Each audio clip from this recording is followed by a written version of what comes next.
mandar a matar a todos los profesores de la escuela. Es una amenaza bastante fuerte que los hizo desperdigarse como perdigones por todo el continente americano. Si no fuera por eso, pues no conoceríamos lo que hemos denominado como diseño. ¿Listo? Entonces fíjense que simplemente fue como un lapso de tiempo muy corto, casi que 14, 15 años, más o menos. Y sin embargo eso ha explotado en todo esto que ustedes están viendo, que lleva más o menos 100 años los objetos que ustedes van a encontrar aquí adentro. ¿Qué pasó antes de 1919? Pues primero hay como unos roces con relación a qué significa el objeto. No puntualmente hablando, ¿no? Existieron los movimientos que se llamó el Art and Craft, y mucho antes del Art and Craft existía como un periodo intermedio entre las artes medievales y la industrialización. Entonces existían las máquinas que producían absolutamente todo. Entonces viene la primera pregunta que les voy a hacer para que se la vayan pensando. Resulta que existía una máquina, ¿no? Y la máquina reproducía objetos de hace mucho tiempo atrás. Entonces una máquina que reproducía sillas Luis XV. Para que me entiendan el contexto, entendemos que es una silla Luis XV, lo que hemos denominado silla Luis XV, pues unas sillas que son súper decoradas, talladas, ¿cierto? Dan relación a 1500, 1400 después de Cristo, son objetos muy saturados. Y resulta que en pleno 1830, 1840 las reproducían en masa y las colocaban en unas exposiciones que llamaban exposiciones universales. Hay una famosísima que de pronto habrán escuchado que se llama el Crystal Palace, palacio de cristal hecho por un jardinero que se llamaba Crystal Palace, porque era un palacio hecho todo de cristal y de hierro. Cabe acotar que era jardinero porque no era arquitecto, se llamaba Joseph Paxton. Lamentablemente pues el edificio, bueno, afortunadamente digo yo, pero lamentablemente para los demás se excedió esa vaina y se terminó. Porque era un pabellón donde se exhibían objetos frankensteinianos, era como el término que yo pues le di peyorativamente a la cosa. ¿Por qué? La máquina reproducía objetos del pasado. Viene la pregunta que les estaba diciendo. Si esa máquina moderna producía objetos del pasado, ¿ese objeto que se creaba en ese momento es del pasado o es actual? Y no la respondan inmediatamente, sino decanten. Voy a generar la pregunta con algo de ahora. Yo tengo unos zapatos de mi abuelo ya falleció, los zapatos digamos que los compré hace 50 años, yo quiero esos zapatos, le digo a un zapatero que me vuelva a hacer esos zapatos hoy, él hace esos zapatos hoy, igualitos. ¿Esos zapatos son del pasado o son de ahora? No me respondan precozmente, tiéndanla ahí, ténganla ahí y decanten la pregunta. Esta pregunta es relevante porque es justamente ahondar en torno a reproducir cosas del pasado la que somete a la historia a no ser progresista. Es decir, pensamos que el presente se cambia con un pasado ideal. Y cuando empezamos a imitar el pasado, no le damos pie a poder crear cosas diferentes. Bueno, ese es el problemón que agarra Gropius, primer director de la Bauhaus. Nos dice, ve, no nos podemos abandonar a la industria. No podemos dejar que las máquinas hagan absolutamente todo, que reproduzcan cosas del pasado a diestra y siniestra. Más bien, hagamos artes y oficios. Ese fue el movimiento Art and Craft. Pasemos a la mesa de allá donde están todos los artilugios encima de la mesa.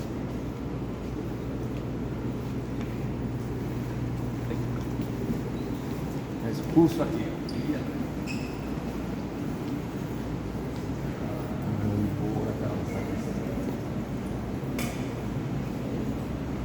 Entonces, ¿qué traduce el movimiento Art and Craft?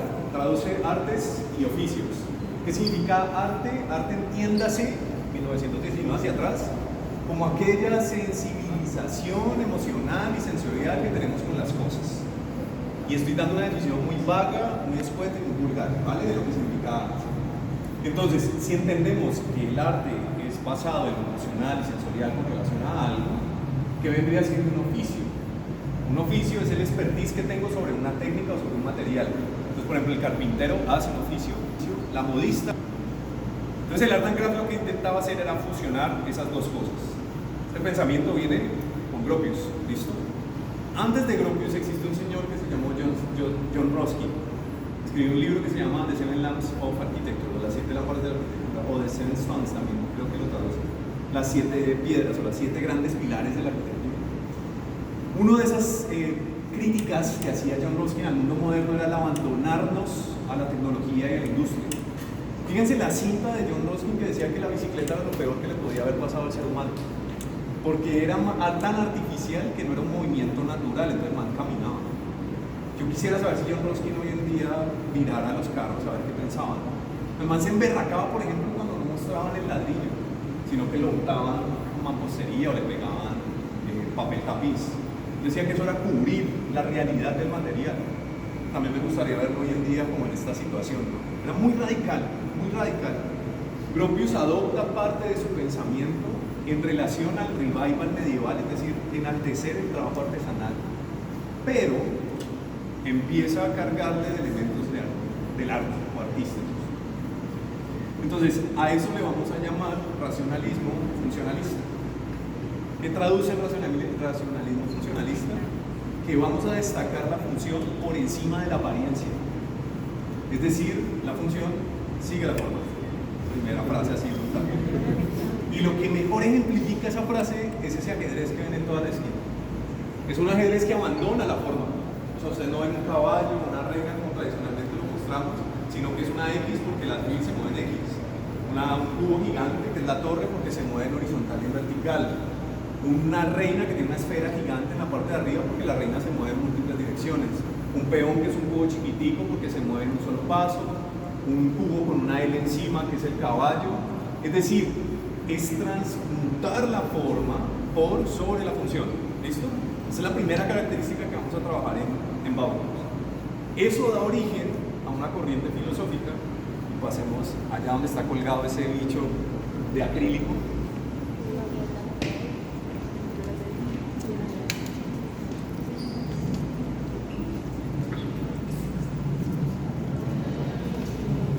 ¿Cuál bicho? Ay, perdón.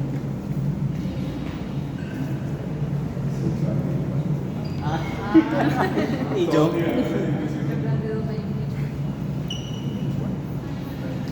Entonces, cuando hablamos de que prevalece la función por encima de la forma, damos unos pasitos a una corriente importantísima que se llamó reduccionismo.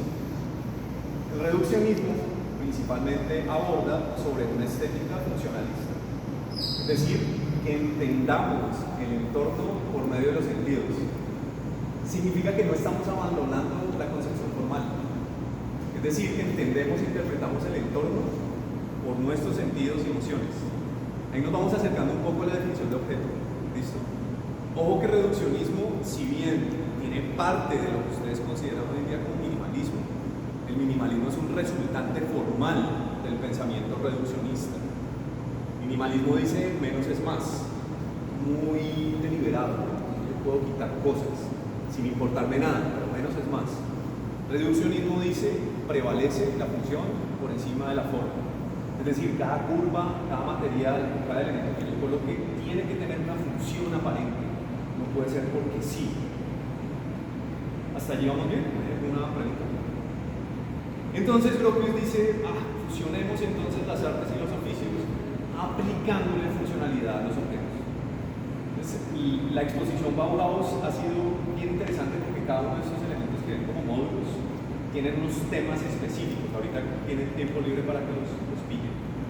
Inicialmente, Cuerpos Suspendidos es uno también de mis espacios favoritos porque sugiere que todos los objetos que se crean en Bauhaus tienen una esencia o una suerte de ingravidez. Entiendan que más o menos en 1905 empezaron a hablarse sobre las teorías de la relatividad. No sé si conocen algo acerca de eso. Una de las primeras diferencias es que la línea de tiempo deja de ser un vector o una magnitud lineal, como plantea Newton, para convertirse en una cosa que se deforma, una masa. Imagínense ese pensamiento de ya no ver el tiempo como una línea, sino como un elemento amorfo, ¿sí? Que permite deformarse dependiendo de quién lo está viendo. O sea, es una situación tanto subjetiva.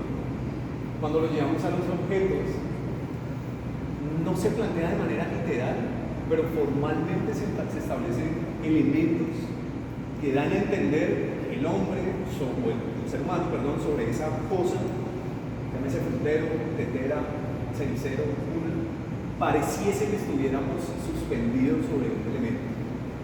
Viene la segunda gran reflexión, la segunda pregunta, reflexión, y es, todos los objetos terminan siendo respuestas sociales y políticas a algo, pero cuando lo trasladamos al ser humano terminan siendo los ángulos opuestos a nosotros.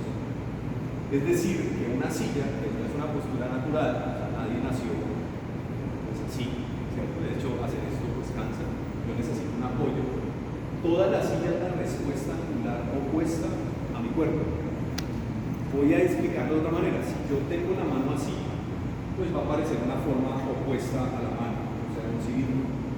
Si yo tengo esta posición, pues va a aparecer una forma opuesta a mis ángulos naturales. Llévenlo y expándanlo a todo, el edificio, la ropa. Todos los objetos terminan siendo una antonimia de mi cuerpo, biológicamente hablando. Por ende, la relación que yo tengo con el objeto es tan cercana que el objeto deja de existir cuando yo desaparezco. Tercera reflexión importante para la conclusión final de esto. Yo voy a ir hablando, si ustedes me quieren intervenir en algún momento, lo pueden hacer. Lo hacemos a donde está esa cosa de madera con sierra.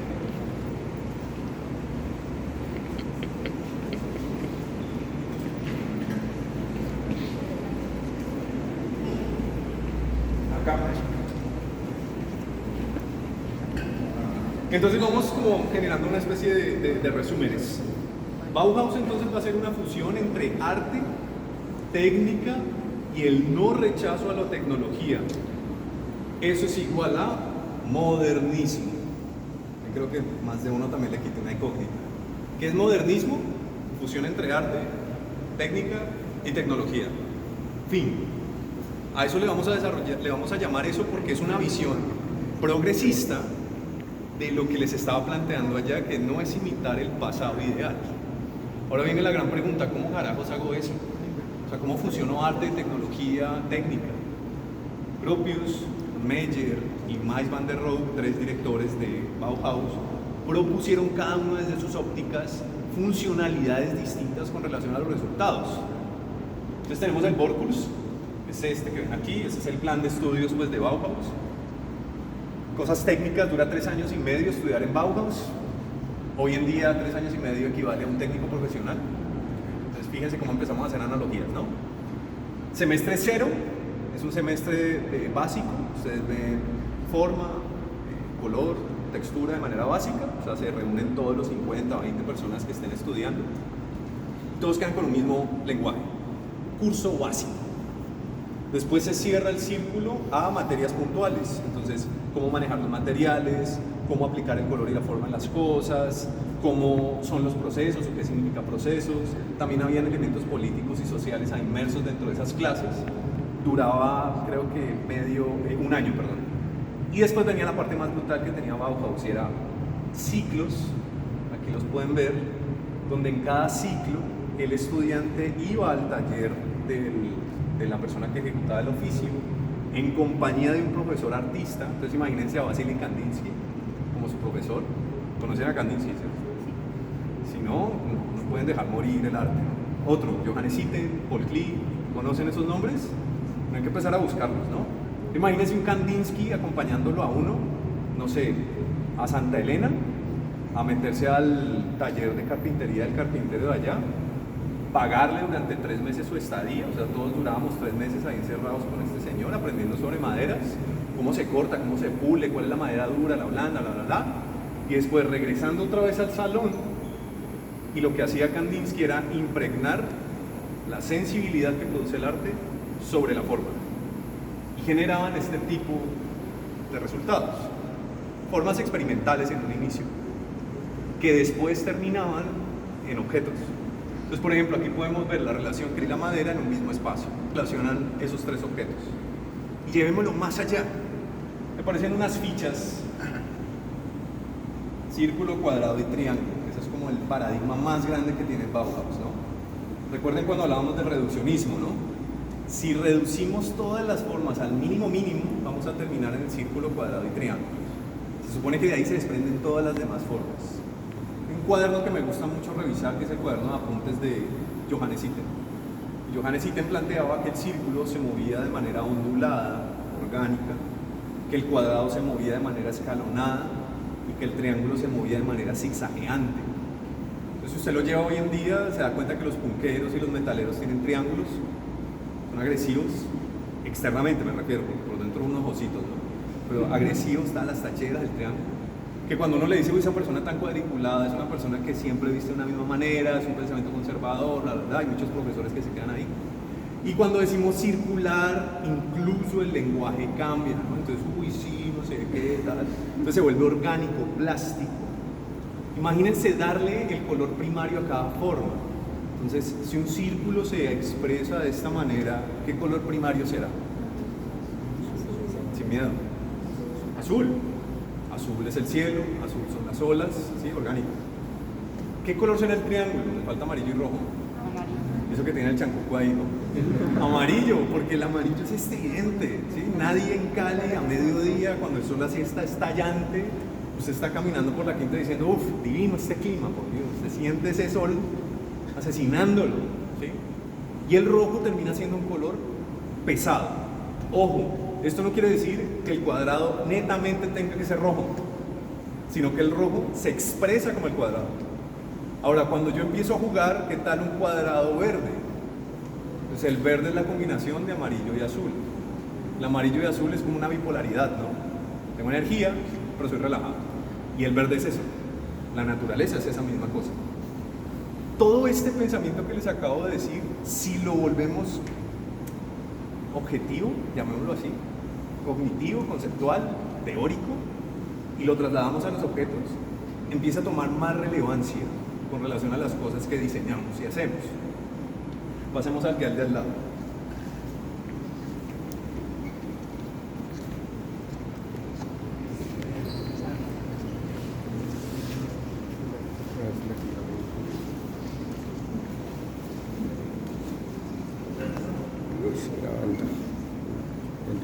Entonces, una vez los estudiantes habían explorado el color de la forma por aparte, empezaban a experimentar la tridimensionalidad. Entonces, habían unos talleres que generaba el profesor Joseph Albers con relación al papel.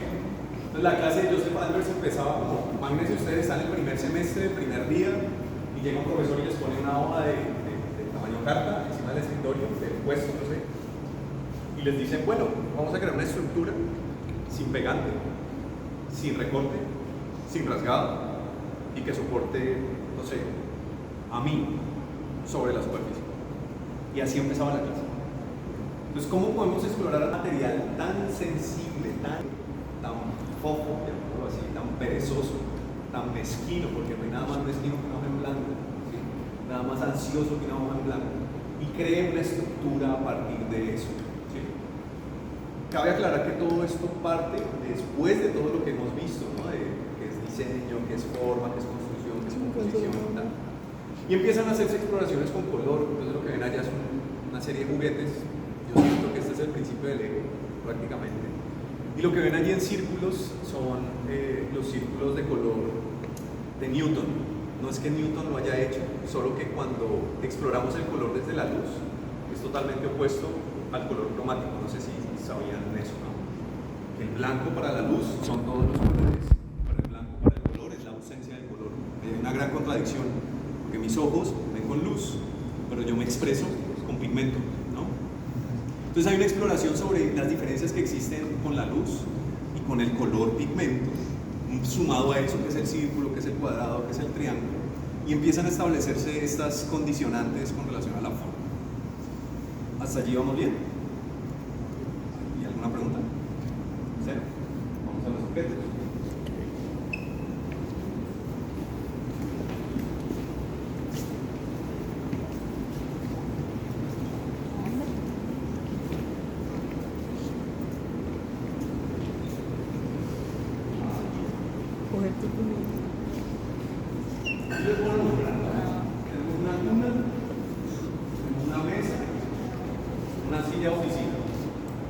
¿Qué tienen en común los tres objetos? Primero lo obvio. ¿Qué tienen en común desde lo obvio? Materiales. Material. ¿Qué materiales? Metal, madera. Metal y madera. Se acabó. ¿Por qué metal y madera? Resistencia. ¿Cuál fue la primera fecha que les dije? ¿Qué pasó en 19?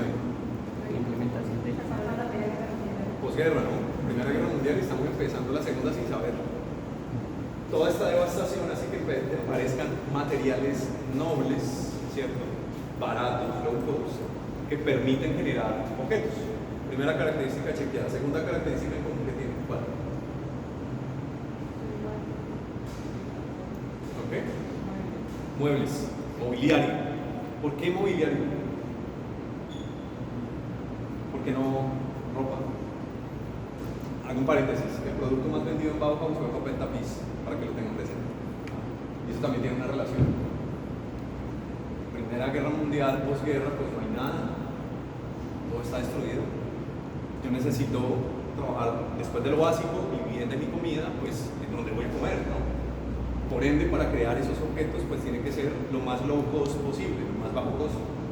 Entonces, pues salen los materiales, pero segundo, yo no puedo hacer cosas así como la butaca circular y 4 patas. Yo también necesito un goce estético sobre el entorno.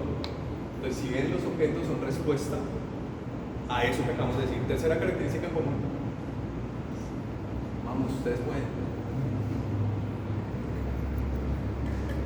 Sin miedo, equivóquense.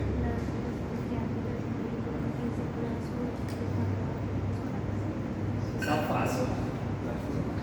Las formas, muy bien. ¿Cuáles formas? Triángulo, círculo y cuadrado. Todas tienen círculo, cuadrado. ¿Sí? Cuarta característica que tienen en común, esta es más compleja. Fíjense que la estructura siempre es visible. O sea, la estructura no se tapa, porque tapar una estructura me genera un proceso extra. Ahora, si yo voy a dejar expuesta la estructura debe ser sensible en cuanto a mis sentidos. Entiendan que la traducción de diseño en alemán es Gestaltung. Esto es como la palabra, no sé si se pronuncia así. Pero es Gestalt. La ley de la Gestalt es una cinta psicológica que tiene 2 leyes más o menos, que expresa cómo entendemos el entorno por medio de los sentidos. Y la terminación Tung en alemán es la actividad de. Entonces, cuando hablamos de Gestaltung, repito, me disculpan la pronunciación, no sé pronunciar alemán, traduce la actividad de cómo interpretamos el entorno por medio de los sentidos. Eso es diseño en términos literales de la palabra en alemán. Por ende, todos los objetos responden a esa condición. Entonces, listo, la estructura. Y quinta y última característica, no se ve ninguna arruga en los dobleces de los empates de los tubos. Muchas veces nos hemos sentado en sillas donde está doblado el tubo y presenta una arruga. Eso también habla claramente sobre la limpieza formal que tienen que tener los objetos. Porque así como nosotros hemos trabajado en diseño, si no supiéramos diseño, somos clientes, usuarios. Como usuarios tenemos un ojo bastante afinado y agudo. Si yo voy a una tienda y la camiseta está manchada, yo pido descuento. Entonces actuemos también cuando vayamos a diseñar de la misma forma, ¿vale? No solo por eso, sino todos, sin entender si estudiamos o no estudiamos, eso lo dice Gombrich en el libro de Story of Art, tenemos una reflexión y una selección estética condicionada a priori. ¿Qué significa eso? Que así yo no entiendo el diseño, su mamá, su papá, su abuela, cuando van a configurar su espacio, deciden dónde poner las cosas, deciden qué portarretrato comprar, deciden qué flores, qué mesas, qué porcelanas conseguir, sin haber estudiado nada de color y de forma, y configuran sus espacios a partir de eso, y entienden qué es desorden y qué es orden, entienden que es algo bien acabado y mal acabado. Ahora imagínense que una escuela que está estudiando la técnica, los oficios y las artes, produjera objetos que tuviesen ese tipo de detalles. Pues era inaudito, ¿vale? Con eso les quería terminar. Dispérsense y en un momento le hacemos el llamado y nos vemos en la silla básica, ¿vale?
Pues me regaló 5.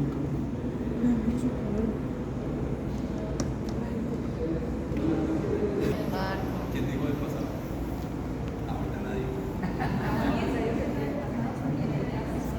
Es que me recuerda lo de Odisea. O sea, primó más la idea por encima de la otra. Ah, el de sí creo presente.